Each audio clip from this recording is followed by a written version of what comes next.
Hello students, welcome to VPSC in online classes. How are you all? I hope that you are all well and study well according to your daily routine. जैसे कि बच्चों आप लोग जानते हो आपका जो इंग्लिश लिटरेचर में सप्लीमेंट्री स्टडी कराया जा रहा है, आज हम उसके बारे में बात करेंगे। तो चलते हैं अपने टॉपिक की ओर।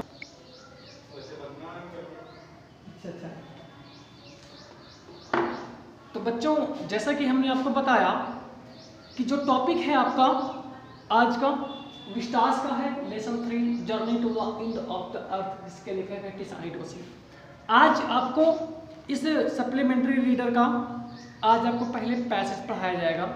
पैसेज में जैसे कि हम आपको शुरुआत से ही दो चीज़ों का हल कराते आए हैं, जिससे हम लोग समरी ऑफ द स्टोरी बोलते हैं।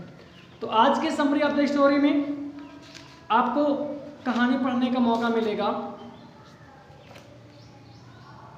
Journey to the end of the earth, जिसकी लेखिका हैं टिसानी दोषी। तो टिसानी दोषी के बारे में आज हम इस पहले कहानी के बारे में, तो कहानी के बारे में बात करें, समरी से सारा से बोलते हैं। यहाँ पे कौन कौन है? पहला है आपका द नरेटर,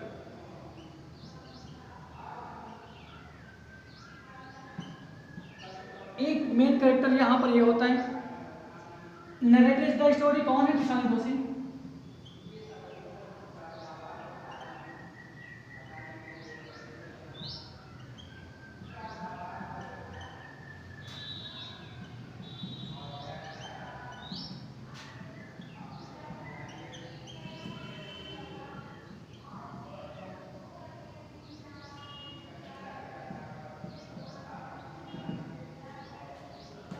अगर कैरेक्टर नंबर 1 की बात करें तो जो इसके लिए वर्णन करता है, वक्ता है, इसके टिसानी दोषी हैं। एक और कैरेक्टर यहाँ पे देखने को मिलेगा, the students.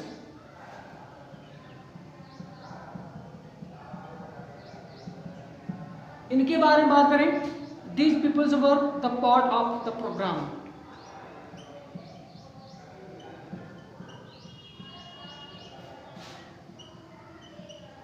These people were the part of the program।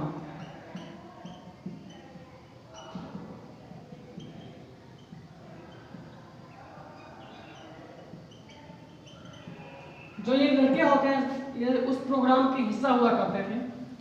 इसके बाद है द जोएफ ग्रीन।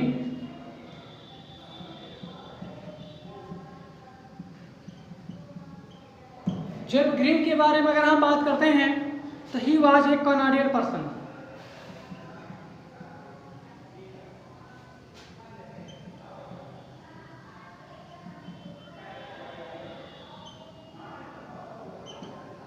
यह एक कनाडियन व्यक्ति होता है, कनाडा देश का रहने वाला व्यक्ति होता है। इसके बाद अगला व्यक्ति आता है द कैप्टन। अगर हम इनके बारे में बात करें तो he was in the charge of the vessel sailing towards Antarctica। He was in the charge।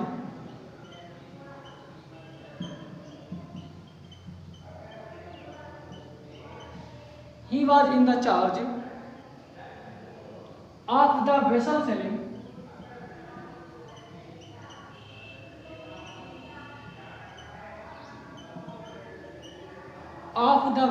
sailing towards Antarctica।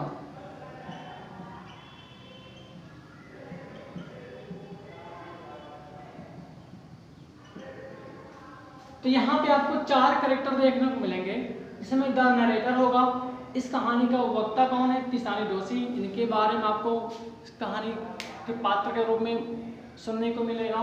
The students होते हैं, these people were the part of the programme. ये वो छात्र हुआ करते थे जो इस प्रोग्राम का हिस्सा हुआ करते थे। इनके बारे में आप जानेंगे। इसके बाद आता है Jeff green. He was a Canadian person. वह एक कनाडा के रहने वाले व्यक्ति होते हैं, ये भी इस कहानी में इन्वॉल्व हैं। The captain, he was in the charge of selling towards Antarctica. यह जो बर्तन भेजने वाला ग्रुप होता है अंटार्कटिका में, उनके इंचार्ज हुआ करते हैं, संरक्षक हुआ करते हैं। तो कहानी की अगर हम शुरुआत में बात करें तो कहानी के सारांश में अगर हम बात करते हैं क्योंकि सारांश में ही सब कुछ छिपा होता है, जो कहानी का बच्चों संक्षिप्त रूप होता है।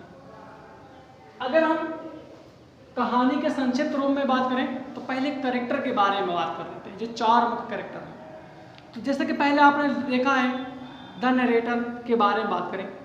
जैसे कि आप जानते हो टिसानी दोषी इस कहानी की जो मुख्य सूत्रधार होती हैं, वक्ता होती हैं, और इस पाठ की लेखिका भी होती हैं। ये मुख्य भूमिका में होती है स्टोरी की। इसके बाद बात करें द स्टूडेंट्स की बात करें, ये सभी छात्र प्रोग्राम स्टूडेंट ऑन आइस का हिस्सा हुआ करते थे। वे रूसी खोजी जहाज पर सवार होकर अंटार्कटिका की ओर चले जाते हैं। इनका आप कहानी में पाएंगे जो मुख्य भूमिका में अपना रोल निभाते हैं। इसके बाद आता है जॉफ क्रेन। जैसे कि बताया हमने, वह एक कनाडी नागरिक थे।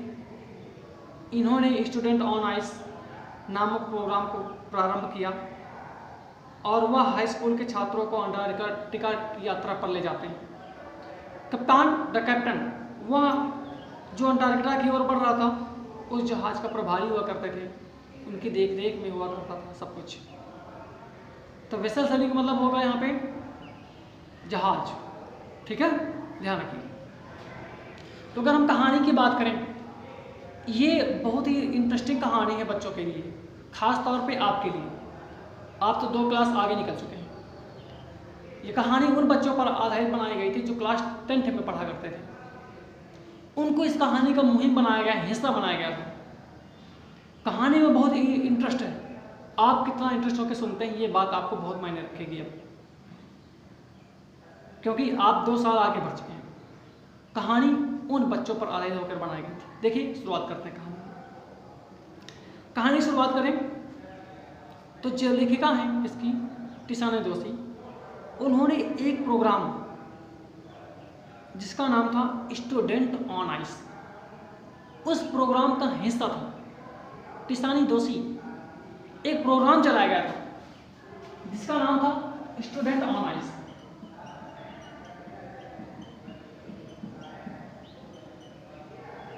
एक ऐसा प्रोग्राम चलाया गया था जिसमें सभी हाई स्कूल के छात्र हुआ करते थे। उस प्रोग्राम का टिसानी दोषी भी हिस्सा थी। ये सभी लोग, ये सभी छात्र और इनके साथ में जो दल था पूरा, जो लोग गए थे, ये सभी लोग रूसी खोजी जहाज पर सवार होकर मद्रास से अंटार्कटिका की ओर आगे जा रहे थे। तभी लेखिका टिसानी दोषी ने 100 से अधिक घंटे की यात्रा की और तब अंटार्कटिका पर कदम रखा। अंटार्कटिका महाद्वीप, ठीक है, 65 करोड़ वर्ष पुराने पूर्व दक्षिण में गोंडवाना नामक महाविशाल महाद्वीप पर अंटार्कटिका महाद्वीप स्थित था। एक अनुमान के अनुसार लेखिका ने बताया कि यह आधुनिक अंटार्कटिका के आसपास ही रहा होगा। तो बच्चे एक खोज पर जाते हैं जिसमें रूसी दल के सदस्य होते हैं, जो कि नाव द्वारा, समुद्री जहाज द्वारा मद्रास से अंटार्कटिका की ओर बढ़ता जा रहा था। उसमें लेखिका टिसानी दोषी भी सवार थी। गोंडवाना के बारे में बताया लेखिका ने।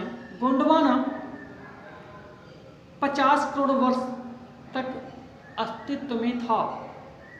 लेखिका ने यहाँ पे एक चीज़ का उल्लेख किया, गोंडवाना नामक प्लेस, स्थान, जो कि 50 करोड़ कह लीजिए, 65 करोड़ वर्ष पूर्व अंटार्कटिका के पास रहा, लेकिन वह 50 करोड़ तक ही अस्तित्व में रहा था। इसके बाद यह विशाल भूभाग विभाजित होने की बाद स्थिति में यह उत्तर भारत की ओर चला आता है, खिसक जाता है। उसके बाद में जब एशिया से यह टकराया तो भूमि की परतें ऊपर की ओर उठ जाती हैं और एक विशाल हिमालय की उत्पत्ति हो जाती है। लेखिका ने बहुत ही सुंदर ढंग से अपनी बात को रखा है। लेखिका ने बताया कि गोंडवाना लगभग 50 करोड़ वर्ष तक अस्तित्व में था।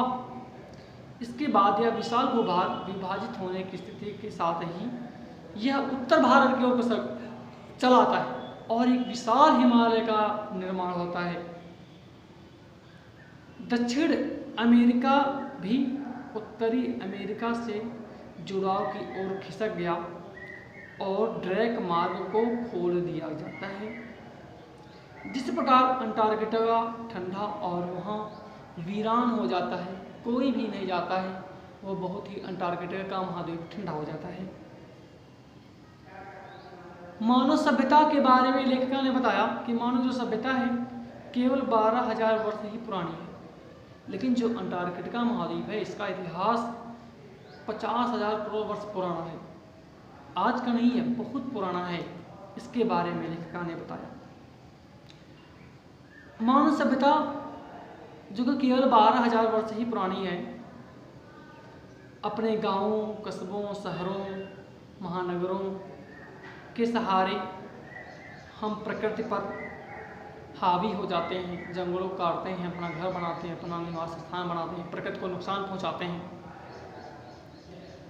हमने जीवाश्मों को जलाकर समाप्त कर दिया, वातावरण को चारों ओर धूमिल कर दिया, कार्बन डाइऑक्साइड का आवरण छा जाता है चारों ओर, जिसके फलस्वरूप पृथ्वी के तापमान में वृद्धि दर्ज की जाती है। जैसा आज आप लोग देखते हो, गर्मी है तो बहुत गर्मी, ठंडी है तो बहुत ठंडी, वर्षा हो रही है तो कुछ दिन वर्षा ही हो रही, यानी मानसून परिवर्तन, ग्लोबल चेंजिंग। तो लेखिका बताता है कि जब एक व्यक्ति जॉब ग्रीन ने स्टूडेंट ऑन आइस का प्रोग्राम प्रारंभ किया, इस यात्रा पर वह हाई स्कूल के छात्रों को ले जाता है, क्योंकि वे भविष्य की पीढ़ी होते हैं, उनके अंदर अंडरस्टैंडिंग होती है, किसी चीज़ को जानने की जिज्ञासा होती है। जो कुछ उन्होंने अंटार्कटिका में देखा, उसको समझा, उसको सीखा, आज उसके अनुसार करने के लिए तैयार है। अंटार्कटिका में पायतंत्र उलझा हुआ नहीं है, उसमें जैव विविधता भी नहीं है, इसलिए यह जानने के लिए पर्यावरण में थोड़ा सा भी बदलाव कितना बड़ा प्रभाव ला देता है। यह एक आदर्श स्थल है, लेकिन तनिक सा भी परिवर्तन, थोड़ा सा भी ग्लोबल चेंजिंग वहाँ पर बहुत बड़े परिवर्तन लाता है। लोग अंटार्कटिका तक पहुँचे, तभी कप्तान ने निर्देश दिया कि सभी लोग जहाज से नीचे उतर जाएं। वे सभी 52 लोग एक साथ बाहर आए। वे लोग कठोर सफ़ेद पर चले, यानी बर्फ पर, और जो चारों ओर स्थायी रूप से छितराई हुई थी, उनके पैरों के नीचे एक मोटे बर्फ की सिली सी जमी हुई थी, जिसके नीचे लवणीय जल परिव्याप्त था। बर्फ के नीचे जल भरा हुआ था। जहाँ जीव जंतु रह रहे थे, सांस ले रहे थे, इसकी सतह पर केकड़ा खाने वाली मछलियाँ वहाँ पर लेटे हुए थी। बर्फ की इस चादर पर धूप सेक रही थी। यह कोई दैवी एहसास नहीं था, अपितु सब कुछ एक दूसरे से जुड़ा हुआ था। उन लोगों ने 2 सप्ताह तक अंटार्कटिका में बिताए, अपने अनुभवों को साझा किया, वहाँ पर होने वाले हर घटना को आपस में समझाया। अंटार्कटिका महाद्वीप ऐसा था, वहाँ से थोड़ी सी भी हलचल, थोड़ा सा भी ग्लोबल चेंजिंग बहुत बड़ा परिवर्तन लाता था।